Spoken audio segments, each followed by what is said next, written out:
একটা সময় সিটিসেল ব্র্যান্ডের ফোন ছিল, নাম ছিল জেডটি। সেই জেডটি এখন 2024 সালে আবারও ধামাকা নিয়ে এসেছে স্মার্টফোন। এই স্মার্টফোনটি হচ্ছে জেডটি ব্লেড 50 ডিজাইন। 8 জিবি র্যামের সাথে 128 জিবি স্টোরেজ দেওয়া আছে এবং 50 মেগাপিক্সেলের ক্যামেরা থাকছে। এটা থাকছে আপনার ফুল এইচডি ডিসপ্লে থাকছে।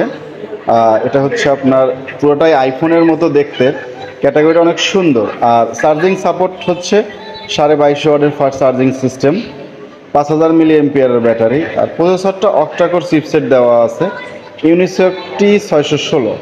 প্রসেসরটা খুবই পাওয়ারফুল, 12 ন্যানোমিটারের একটি চিপসেট দেওয়া আছে। আপনারা চাইলে আমার সাথে যোগাযোগ করতে পারেন, কেউ যদি নিতে চান ইনবক্স করবেন। ধন্যবাদ। আর এরকম আরও নতুন মোবাইলের ভিডিও পেতে চাইলে আমার পেজটি ফলো দিয়ে রাখবেন। ধন্যবাদ।